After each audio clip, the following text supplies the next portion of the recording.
Well, Election Day is just 2 days away, and there are a lot of seats up for grabs here in Duluth. Northern News Now's Madison Green joins us to help remind you about many of the candidates trying to get your vote. That's right, Rob. For the past few weeks, we have shared a little bit about the candidates in each election. Before you hit the polls, here's some of what you need to know.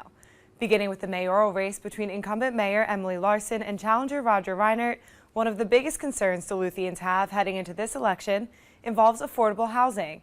Mayor Larson says she has increased the number of affordable housing units in her tenure, but Reinert believes the situation is at a standstill. The net gain of single-family housing in my 7-year tenure is actually close to 170 single-family houses. The net gain of housing overall, and this is inclusive of demolition, is 1,700 units of housing overall, 1,700 if you include demolition. The issue is that our housing market is stuck in the middle, and the story was spot on in two ways. Number one, our top priority around housing has to be for purchase single-family homes, and number two, the single greatest thing that the city can do is get involved in the infrastructure side. Reinert believes the city needs to become a less difficult place to do business. Larson says the city needs to take advantage of space already available like Lester Park. Moving on to the city council at large race, there will be 4 candidates on the ballot Tuesday. Eric Forsman is the only incumbent in the running, while Lynn Marie Nephew, Miranda Pacheco, and Jenna Yeagle are looking to hold the position for the first time. They have each laid out their top priorities if elected to office.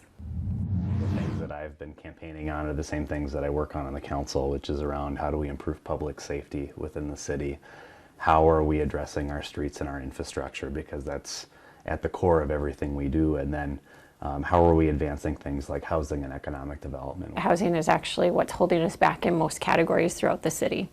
Economic development, there's businesses that would love to expand, but there's no place for expansion as far as not because their businesses can't expand employees. They can't bring more employees in because there's not housing to support it. Of course, housing, and so we're talking about like at all income levels. Of course we have a housing crisis, and we have a homeless population, and I think that people deserve better. The need to invest in our shared infrastructure and our city services. The need to support affordable housing projects for all income levels. And the need for good governance. There are only 2 seats open for the 4 candidates running. Along with the at-large position, several city districts will be voting between candidates to fill an open seat. First is District 1 voting between Tim Meyer and Wendy Derwachter. Neither have held city council office before. Derwachter says her background in the service industry and her hard work make her best suited for the position. Meyer says it's his experience serving on city commissions and running businesses that will allow him to do the best job. District 4 has 2 candidates, Howie Hansen and Tara Swenson. Hansen has held city council office before. If re-elected, he plans on focusing in on taxes and funding sports facilities like the Piedmont Heights Community Center. Swenson is a mother of young children who believes her voice is not represented on the council. Her main focus will be on snow removal on the city's roads.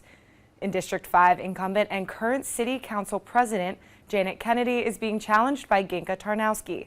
Kennedy says she has the expertise, and she doesn't just do roads, economics, or housing. She does it all. This is the first time Tarnowski is running for city council, but has lived in Duluth her entire life. She wants to bring good constituent services, affordable housing, and the ability for small businesses to thrive in Western Duluth. The last candidates we spoke to were for the District 3 Duluth School Board. The names on the ballot may be familiar to voters. Both Henry Banks and Lauren Martell have run for the school board position before, but have never been elected. Henry Banks wants there to be more inclusivity for children in the district by bringing more diversity to the curriculum. Martell hopes to provide the public more transparency for the decisions made by the school board. All right, thanks, Madison. And once again, Election Day is Tuesday. We've got more information on where you can find your polling place at northernnewsnow.com. Still